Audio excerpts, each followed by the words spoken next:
And yeah, it was chaos. I had no salary. I invested my entire life savings. Yes, we moved into student accommodation, one bedroom flat, 90 minutes outside of London, commuting in every morning at 7 a.m., going back by 9 p.m. Hugely draining. But you gotta make it work somehow.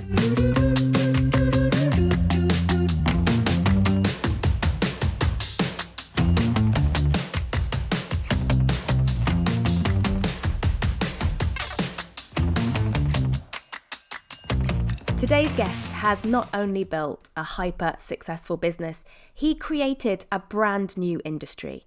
In 2012, Timo Bolt thought to himself, wouldn't it be great if all the ingredients I need to prepare a healthy, delicious meal are delivered to my door in the exact right quantities?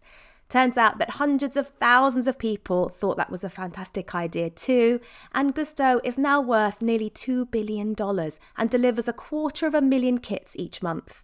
I'm your host, Bex Byrne-Callender, and I'm going to quiz Timo on how he did it, and crucially how he used artificial intelligence, machine learning, and epic quantities of data to create this modern, sustainable, fast growth brand, and how you can use the same principles in your business.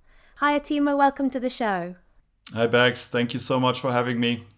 Thank you for coming. So for the uninitiated, what is Gousto? So what do people get in these kits? Tell me a bit about the product you've created. Sure. So you go in your app, on your website, on your mobile phone, you browse 100 recipes. You choose whatever you and your family love to cook, healthy recipes, quick recipes, fitness related recipes. There's so much choice on the menu, vegan, pescatarian, anything.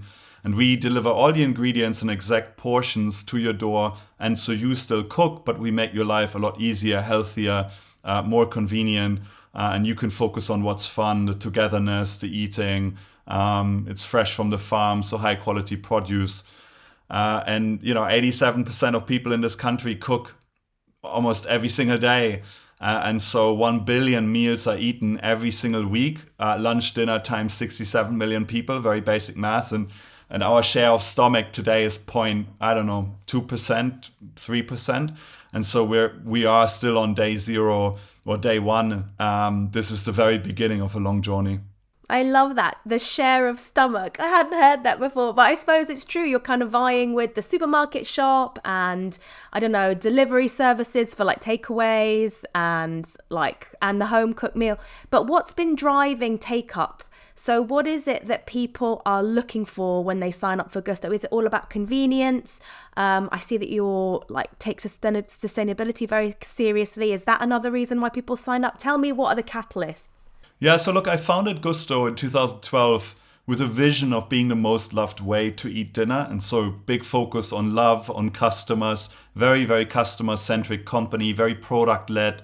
And the purpose has always been, for now 11 years, has been to build products that have positive impact on people and the planet. And so today, 23% of CO2 emissions are taken out every single time you eat dinner through Gousto versus the equivalent supermarket shop. We're pushing the boundaries. We're getting plastic to 100% recyclable now, food waste to point something percent versus 20% in the traditional supermarket supply chain. And so yes, kind of purpose and sustainability and health have always been parts of the journey. And the big three trends we've seen in 2012 and I see today have been and are sustainability, health, and convenience. That's kind of what's driving the change in the market. And then what we do is enabled by technology. And in fact, you've been quoted as saying that Gousto is a data company that happens to love food. Can you tell me more about that? So how have you created the mechanisms to harness the kinds of data that let you make really impactful decisions within the business? We've been lucky that since day one, we had amazing people. And, employee number 8 was a machine learning PhD. And so he early on kind of told us about the power of AI and data. I had no clue back then. I don't have a tech background, so I had to learn kind of on the job, and it's been massively fun.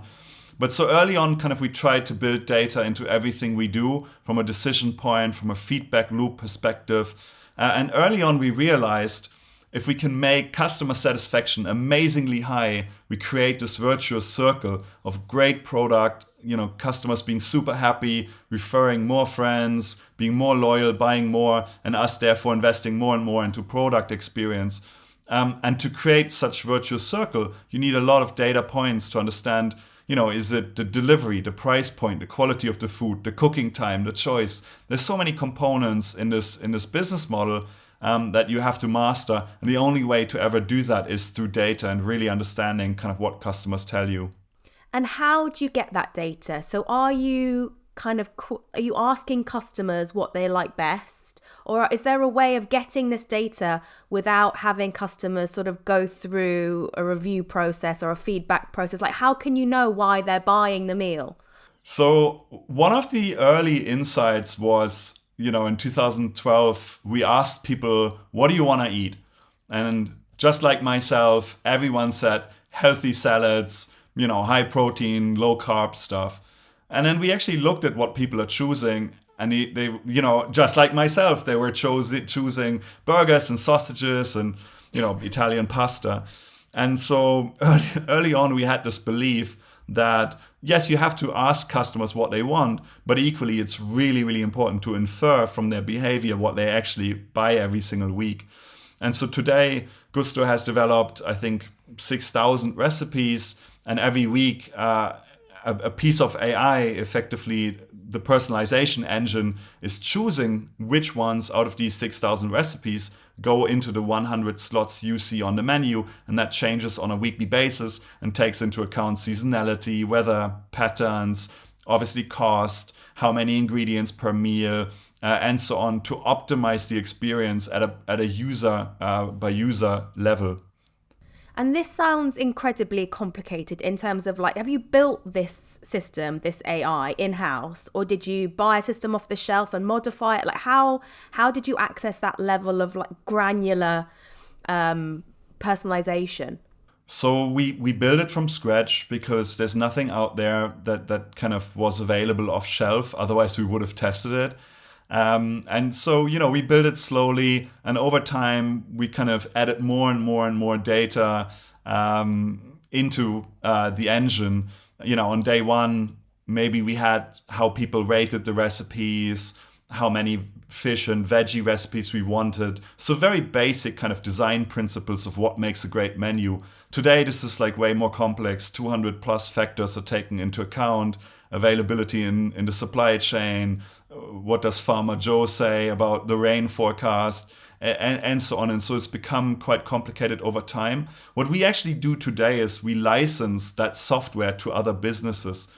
And so we have a business that's called Bento that takes the Gusto technology and offers individual items of technology to companies in totally different sectors. We have an Australian company that does gin and whiskey subscriptions. We have female razor blade subscription businesses in the UK. And so it's a very diverse set of companies that actually uses these pieces of technology Gusto has. And I'd love to hear more about how AI has helped you be a greener company, because the downside of convenience historically has been that it comes with an environmental cost. Often there's a lot of packaging, ingredients go from pillar to post before they reach you, they get processed a lot, but you're managing to strip out all of that, all those carbon emissions and all that extra process. So tell me how you did that, and also how AI is helping you to make continuous improvements in that way. Yeah, I mean, it's one of the saddest things in the world when you look at food waste and how food waste is contributing to CO2 emissions. Whereas the reality is often there's win-win. If you take out some packaging, it's great for cost, and it's even greater for the environment. And so we started early on to realize that there are tons of win-win situations. We then became a lot better in applying technology. So forecasting is a huge domain or area of focus for us. The better your forecasting, obviously, the lower your food waste and the better the shelf life for the customer. And so we use AI in forecasting, the personalization engine I mentioned, what goes onto the menu, how you run your supply chain. Do you put tomatoes on one station in the factory, 100 stations? the first station, the last station of how the box travels through the factory. I mean, no human has any clue how to ever solve that optimization challenge. And so we build a lot of kind of fulfillment AI, automatic order allocation, where to allocate the order, which factory, which shift, and so on. And so over time, we built a lot of technology that overall means that every single time we update the algorithms, our CO2 emissions go down. And that's really, really fun. And to bring this alive, when we challenge the data science team to make the menu 10% greener, but don't tell the customer, make sure that the customer love, the satisfaction level is higher or the same, but it cannot be lower. They tried to figure out how to do that. Again, no human was able to. And then when we unleashed data science and AI, suddenly we were able to take another 10% of CO2 emissions out of the menu from an impact perspective, and customers didn't notice. You still have amazing choice on the menu. Your satisfaction is even higher. And so technology can play a massive, massive role in CO2 emission reduction. But it sounds like madness because AI doesn't have taste buds, right? So how can it account for things like flavor? So you'd imagine that if you gave AI the task of making a recipe more efficient, they might strip out one expensive, unreliable ingredient like basil or something, but then it wouldn't taste so good. So how on earth do you teach this computer what tastes good and how you can't tamper with that side of the meal? Yeah, it's a great point. I mean, look, we have magician chefs and product designers that work tirelessly on making sure the meals are as amazing as possible. We have nutritionists working with them, photographers, food stylists, and so on. So it's a big, big, big team that makes it possible for customers. At the end of the day, what we see is data is augmenting these product people. And so if I'm a chef, I might be crazy creative, but the algorithm can tell me what type of cuisine people are looking for, what they most like in February, March, summer. And so I effectively get kind of an insight from the AI, what people are searching for, what they want to eat based on season, weather forecast, everything. And then I get to be extremely creative. And so you still need the person being the magician. The AI cannot kind of design the recipe, but the AI kind of gets the most out of the person and kind of accelerates that process. And then secondly, look, we have amazing customers. We love our customers. Customers are putting in millions and millions of reviews every week. Thumbs up, thumbs down. Did you like that recipe? Was the cooking time accurate? And so on. So roughly 25% of recipes are rated every single week. And so you have this enormously rich kind of data flow telling you what customers love, when and why. And, if customer Bex is from this and this segment, how does this segment behave? Are there people who look similarly to Bex? And therefore we can make a recommendation to you as a customer based on people who look similarly. Or do we just look at Beck's previous behavior and therefore look at what looks most similar to what you previously ordered? So there are different types of algorithms, very similar to what Netflix would use or Spotify would use. Oh, that's really interesting. And your point about the relationship between people and technology is really fascinating, because we've been hearing for years that AI is coming, it's going to take your job, that's it, your career is over. But the way that you describe that interaction, no human being could possibly do the number crunching that this AI is doing. And so people are still contributing and their job is still as important, but it's just they get to focus on a certain kind of high value activity while the AI does the numbers. Is that true? Or is it that the future you won't need the chefs, the AI will do the amazing magic making? I think there will be more jobs for people than we have people. I mean, we have probably underpopulation as a big risk for human society in the next 100 years. But there will be tons of jobs, and these jobs will just be higher paid jobs and better focus and so on. And so I am hugely optimistic about AI and technology creating wealth for much bigger chunks of the population. I am fully kind of aware of the risks in AI and the bias issues. Who's training that data? Well, it's a bunch of people living in California. And so the recommendation is totally biased, right? It makes no sense to me if I locally search for something. And so there are tons of risks, and we need ethics and governance. But kind of the big point is AI will make everyone's life better. And most likely you and I don't notice the day when AI really makes our life better. But over time, like we used an iPhone since, I don't know, 2007, and it's kind of gotten better and better every single year. But neither you or me can say, oh, it was 2011, it was version 5 that kind of transformed everything. So it's kind of a gradual process of improvement, taking cost out, putting joy in, making things better, taking CO2 emissions out. And it's just amazing what opportunity lies ahead. I like that. We'll just be working less and getting paid more. That sounds like a good outcome for everybody. And you mentioned right at the start of this chat that you're not from a tech background, and yet you seem so embracing of technology. And I know it must have helped that employee number 8 was this machine learning specialist, but for other founders, how do you recommend, like what ways can you offer that they can embrace technology as you have and be open to new ways of working that involve technology? Because it's not always that straightforward for people, is it? Look, there's been a study done across 46 years that looked into why are some companies succeeding, whereas 90% of startups fail, or 90% of VC-backed startups fail, or whatever the statistic. It's a big US study. And the conclusion was that the number one differentiator is the ability to learn and kind of adapt and pivot when you need to pivot. And so to me, since we founded Gusto, one of the key kind of cultural pillars has always been growth mindset, and how do you get everyone to learn, and how do you create psychological safety so that people feel safe to admit errors.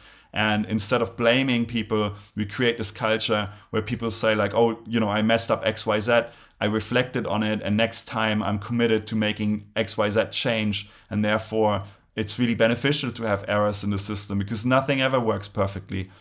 And so I think it's that learning mindset, beginner's mindset, starting from scratch, assuming that I know nothing every single day and I get to learn from you, Bex. I get to learn from every person I meet in the Gusto office, our customers, that I think creates this osmosis process that then leads to innovation.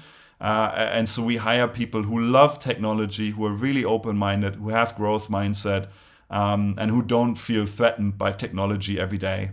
No, that's really interesting and inspiring, because I was going to ask, back in the day, there were a lot of recipe box kits. It felt like there was a new one launching every 5 minutes. There was a point where I was getting like 15 press releases every week, and it was all like, there was one that was only keto and one that was only paleo. And I mean, it was ridiculous. But you've managed to outpace rivals and go the distance. And presumably this growth mindset is a piece of that puzzle. But what are the other reasons why you've managed to succeed where others have failed?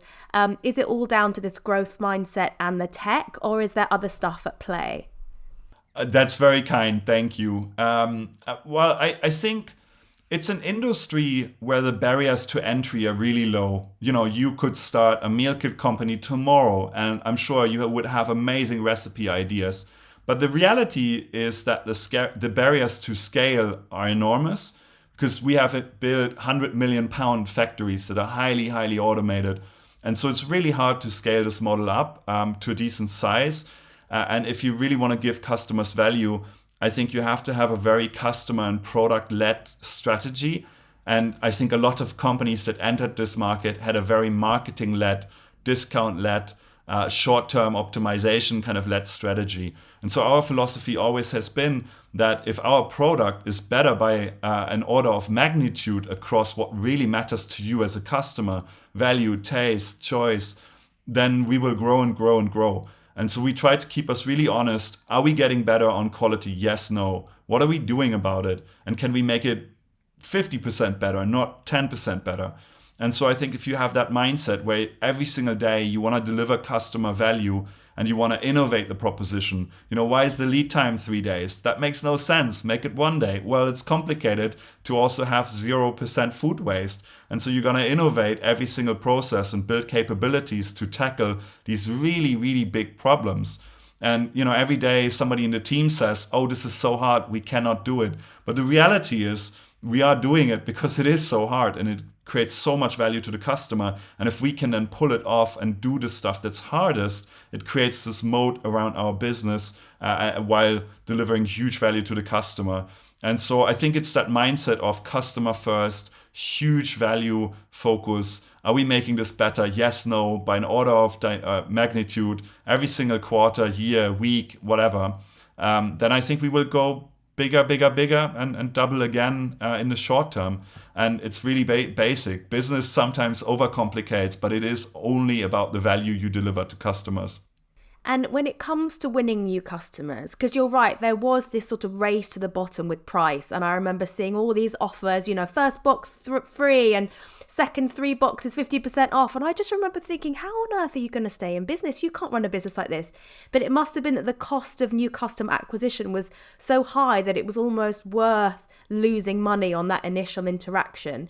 So how do you win new customers without massively denting your margin? Is it all referrals, or have you figured out a really clever way of getting people to try and to stay? So half of new customers roughly are referrals. And so if I put £1 into product and the product becomes better and your happiness as a customer goes up, I effectively just refer more customers. And so product is my biggest marketing investment. And I'm putting huge chunks of technology and product and data teams behind product instead of just marketing, if that makes sense. And so you have kind of more levers than just plain vanilla marketing. You have this massive kind of product growth engine. We do also do traditional marketing. I'm hugely proud of the team's work around the brand message, the cleverness of the brand, the storytelling behind it. And so we are big believers in brand marketing, above the line marketing, out of home, radio, podcasts, everything. But I do think the biggest channel by far is word of mouth. And it links back to the strategy that's so focused on product innovation. That's such great advice. And it is just always the best recommendation because it's free and it's meaningful and it comes from someone you trust. So yeah, referrals are always the way to go if you can get them. Timo, I'd love for you to cast your mind back now, because I've read a little bit about the legend of how Gusto got started, and it just seems amazing to me that I think you were working at a hedge fund, and then you had this idea, and then you sort of jacked it all in, and then did you and your wife move into student halls while you did it? Tell me about the research, sort of origin story. Yeah. Yeah, look, I worked in investment banking. That was my first job. And then I moved into a hedge fund. And look, I'm quite geeky. I like numbers and data. But I never saw the purpose. I never saw kind of me doing this for 10 plus years. And I wanted to do something that has positive impact on people and the planet. And so I stepped out of the hedge fund in 2012 to found Gusto. And yeah, it was chaos. I had no salary. I invested my entire life savings. Yes, we moved into student accommodation, 1-bedroom flat, 90 minutes outside of London, commuting in every morning at 7 a.m., going back by 9 p.m. Hugely draining. But you got to make it work somehow. And then every week on Wednesday, we would carve out the office. We would take the desks out and we would package in the office 1 day a week. And I would crash at a friend's place, at 2 a.m., 3 a.m., and then we would be back in the office again. And so just completely humble beginnings, chaotic beginnings. I hand-delivered recipes myself. I designed recipes. I shot them on a basic iPhone. I did them in PowerPoint, the recipe card.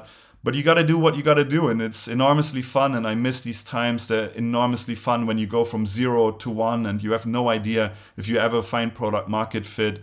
You meet amazing people, you make friends for life. It's an adventure, but I am also glad this time is over, and it's been very chaotic. And now we have an amazing team. We have 1,000, 1,500, 2,000 people.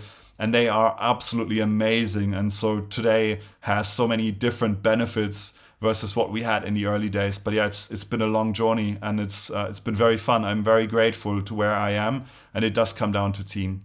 And that's interesting about your background, because in the 15 or 20 years that I've been interviewing founders, I do see a lot of people with a background in investments. You know, they come out of these careers, they're unfulfilled in one way or another, but they do tend to build really robust businesses. So what would you say that you learned working either at the hedge fund or just in the investment space that stood you in good stead to create a really robust startup? What were the lessons that transferred really successfully from one realm to the other?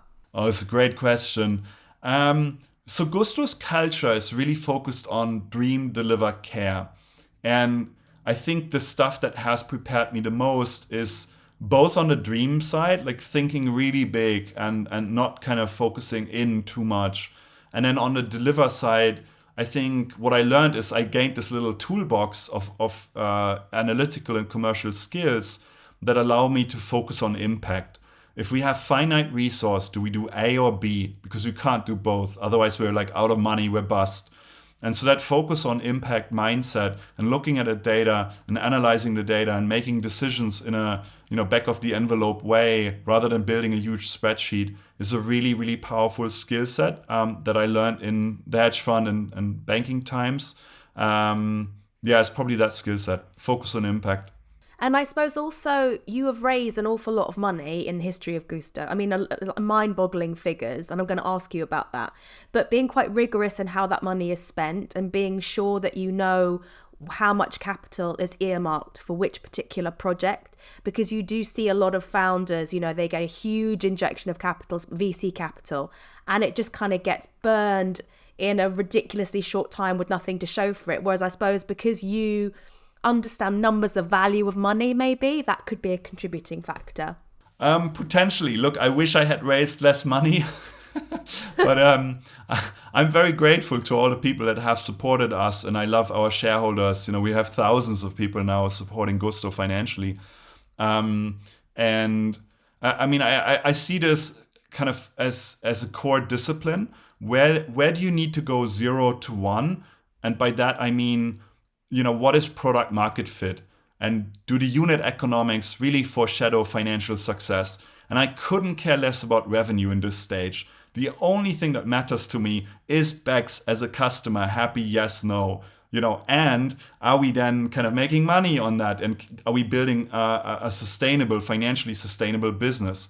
Once you are in the 1 to 100 stage, the question is, how can we make Bex even happier? How can we make this more efficient? Can we do this in 2 months, not 4 months? And it becomes kind of an efficiency optimization equation. And you need very different mindsets across these different stages. And so if we launch new businesses, new revenue streams, we have this 0 to 1 mindset in these new areas. And then in Core Gusto, we have this 1 to 100 mindset where it is about rigor and discipline and, you know, protecting the customers and so on, and innovation at scale. And so I would say that intentionality about where you are and what success is vanity and what is sanity is extremely important. And I think in 2021, when capital was so cheap, you saw a lot of people getting carried away, conflating luck and success, and skipping that 0 to 1 phase and jumping straight into 0 to 100 and then running out of cash. And so, yeah, to me, discipline and intentionality have been really useful. I love that phrase. It's like turnover is vanity, profit is sanity. I remember hearing that was always drilled into me when I used to interview business owners. But that point about investment, so you mentioned that the barrier to entry in a business like this is very low, but to achieve real scale takes money. So can you take me through the investment history? When did you first kind of realize that you needed to get kind of a big cash injection, and how did you decide how much? Just tell me a bit about kind of the capital journey of the business. Yeah, so at a very high level in 2012, I invested my life savings. And then I think by late 2012, a couple of friends and family invested, you know, a very modest amount. And then in 2013, so 1 year in, we appeared on Dragon's Den. And we didn't take the offer. We walked away, but we had a term sheet which we presented to the Dragons, and we said, look, you have to match this valuation. These are really credible kind of people from the food industry, and they want to put 250K in. Can you match them? No. Okay, thank you. I mean, in a nutshell. And so we had these like angels that invested 250K, and they really kicked us like, Timo, you are giving away free food. This is not a business. Like, this makes no sense. And they really, really challenged us to the core from, a food safety perspective, from a hygiene perspective, from a sourcing perspective, going to the farm, smelling the tomato. Like, it was amazing as a catalyst. And then in 2014, so 2 years in, we raised our first venture capital round.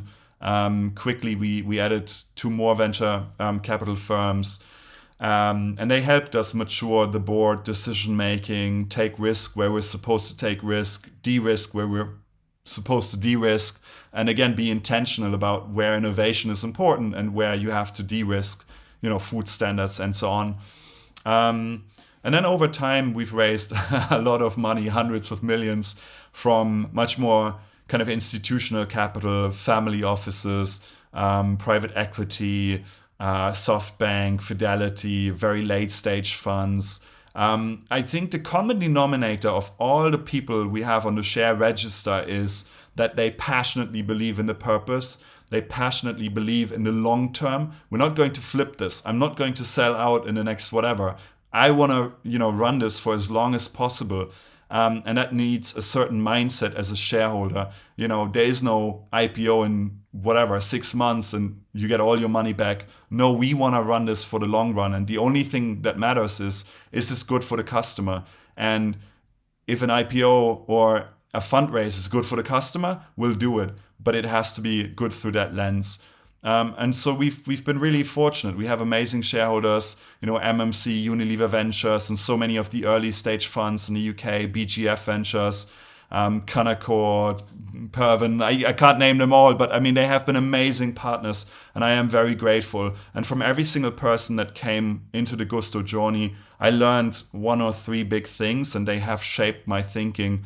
And they have become partners, and it's been fun. And you go through ups and downs, and only when you go through big downs, you realize, who are the most amazing partners on this journey. And so far, I've had amazing partners, and I am very lucky because it's not a straight line. You go up and down. But yeah, it's been a big learning curve. And you said a moment ago that maybe you wish that you hadn't raised quite so much money, because it's a lot of pressure, isn't it? And it's a lot, especially when you've got so many shareholders. There's a lot of different, I suppose, demands, but also outcomes that these different shareholders are seeking. And they all have different appetite for growth, and they all want to push in a different way. So if you had your time again, do you think that you would do more organic growth and maybe less sort of VC and kind of big investment rounds? So it's a great question. 99 times I am the happiest person in the world, and I'm extremely grateful to all our shareholders. And then there's one day where I think the grass is greener and I wish I had built a smaller business that had no shareholders and so on. And so I think the ratio 99-1 in favor of what we've done is pretty robust. And so I have absolutely no regrets. I think it made perfect sense. And there's this bifurcation point where you need to decide, like, what type of founder are you? What type of business do you want to build? And to me, what was clear is that if we want to have impact on the planet and all people, not just like, a few hundred, we needed to raise a lot of capital. We needed to build infrastructure, factories. My vision has always been to cater for the masses, not the classes. And to do that, you have to build infrastructure that brings down the price point. You have to leverage technology, hire hundreds of developers and AI engineers and so on to make it happen. And so no regrets. I love our shareholders. 99 times I'm happy. 1 time, I do fantasize how would it look differently. But no, 99% of time it's awesome. That's a cool mission for the masses, not the classes. So would you like every single person, like every family, to be able to afford to do things the Gusto way? And how achievable is that? And especially because we're living at a time when there are massive gaps in terms of like the nutrition and food education, and there's an obesity crisis, and there's cost of living pressures. So how many years will it take you to achieve that level of market penetration? So I love the point you're making and the question. And every morning, all the stuff that you just mentioned pains me. I get up and it pains me. 57% of diet in this country is ultra processed food, and it's so bad for your lifespan, your health span, your mobility, every part of your life. And it's hugely sad for kids. I think it's 80% ultra processed. If you look at poorer demographics, it's so bad, the diet, and it literally cuts your lifespan by 5 to 10 years. And so I do see food as medicine, and I see this huge responsibility and opportunity for us to push into the space and make lives better. And so should the price point be lower or higher in the next 10 years? It should absolutely be lower. We work super, super, super hard to only pass on costs to the customer if we absolutely have to. And so if you look at the last 3 years of hyperinflation, 20% inflation in grocery, we've done the absolute minimum. And so our value for money has gotten up and up. That's a massive driver to me. But there are also other product parts. Can we one day give cancer patients meals that are fit for purpose and make their life or situation a tiny bit more beneficial? And so in the next couple of years, you can expect lots of collaboration with universities, with the NHS. We're going into testing mode. We're taking people's health and stress markers and biomarkers. We're putting them onto Gusto Diet. We want to see what the impact is. We want to give people more of your 5 a day. And so there's a huge amount of opportunity. Also personalized nutrition. Since we built these hyper-automated factories, can we push more into personalized nutrition? Gusto today offers 3 times more choice than the closest competition. And so huge choice at a personalized level. But it is only day one. And so there's a lot of opportunity in the health space and really impacting people positively. Wow, I had no idea there was that much going on behind the scenes. You just wouldn't think the potential that just putting together a kind of healthy, nutritious kit could have over the long term. It kind of boggles my mind a little bit. Scary. It's scary, but it's wonderful. And on the flip side, if we look at things like food security, you mentioned having this algorithm that looks at, for example, the impact of rainfall on the potential of a crop to even appear in the first place. And I'm talking to you from York, and Yorkshire's had insane flooding. We've got farmers around here who've literally seen their hard work kind of under 3 feet of water. So I'm interested to know how you work with the suppliers and across the supply chain to help them as well and ensure that they, have a partner that supports them. So tell me about that side. Yeah, so farming is really, really important because over the last 50 years, you have seen a lot of consolidation and kind of the big farms buying up everyone. And so working with independent farmers who deeply care about quality, and they've done this for 100 years, is really important to what we do. And so one of the key initiatives for us is how do you give technology capabilities we build to farmers, to the supply chain. So forecasting, a lot of the forecasting we see across farmers we work with is like the most basic forecasting. It's done in an Excel spreadsheet, if even, or on paper, and it's just not robust at all. And so if you can give these people some AI capability into forecasting, you literally save them so much waste and so much effort, and you make their livelihood a bit better. And so a big push is just how do we collaborate around technology? Another big area is how do you make the supply chain fit for purpose? So for example, for Gusto to decarbonize, we probably need to pay for some electric tractors in the supply chain and solar cells for the farmers who might not be able to afford them. And so increasingly, if we want to really take the CO2 emissions out, we depend on the farmers because 90% of our supply chain, or 90% of CO2 emissions sit in our supply chain. And so a lot of kind of innovation and technology collaboration is happening. And that's the point, isn't it? When you want to talk about being a sustainable brand, you can't just stop with your own activities. You've got to look at the impact of your organization across the whole supply chain, even to like what your customers do with your packaging. So on that point, sort of what's next for you on the sustainability journey? You mentioned helping farmers. How are you going to help your customers do even more to avert sort of greenhouse gases, carbon emissions? Yeah, I mean, look, there are a couple of big points. One, there's the supply chain we talked about a bit. Then there's the packaging in itself. Every single item of packaging has to be compostable, reusable, recyclable. We're now at like 80%-ish. Why not 100? It needs to go to 100 as fast as possible. You know, why do I have to take the packaging away from the stock cube? Just chuck it in there and wait until it dissolves in water. And so there's so much innovation in the packaging field we need to tackle. Then I think it's the menu itself. I mean, stating the obvious, if you take beef off the menu, you have a greener menu. But we want to do it in a way that you as a customer feel like this is for me, this is amazing. I'm not compromising, because this is how you have mass market impact in terms of CO2 emissions. And so we'll work a lot with data science and the chefs and the product team on how do we make the menu greener, because that's where kind of the CO2 emissions are. And then work with the delivery companies to make all the cars green they use, help them with forecasting, help them with routing algorithms, and so a lot of work. And in the best possible way, we will not ask customers to help us. We'll do it for customers, because we really want to be that mass market proposition. And if you as a customer feel like you're paying for sustainability, it's easy to opt out. You know, in a cost of living crisis, we can't. I think it's too much to ask customers. The duty is upon us. It's our purpose. It's our mission we're on. And so the ball is in our corner to just make it greener and greener every year. We'll report, every year we report on our sustainability goals. We do it publicly. It's very transparent. And so that's where we want to push the boundaries.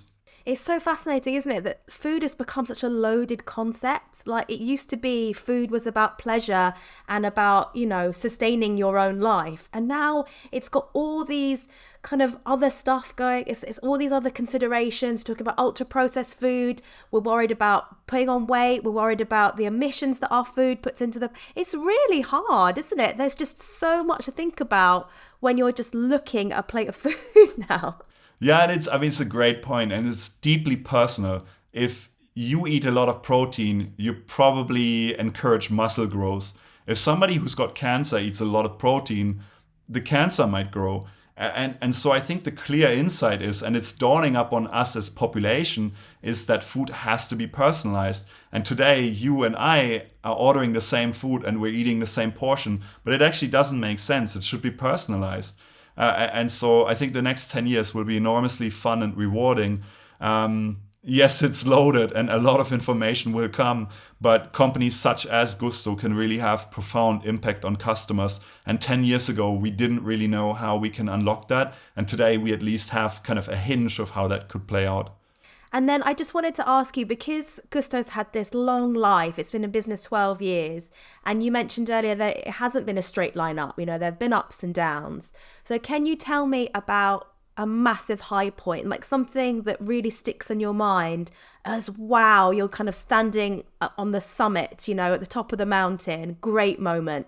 And then similarly, can you tell me about a real low point where you just thought, what have I done? Or this was a terrible mistake, or I'm going to lose it all. Can you tell me about those two polarizing moments? I mean, the low point, you know, running out of cash in the early days, or beginning of COVID, when we didn't know whether we could operate factories safely.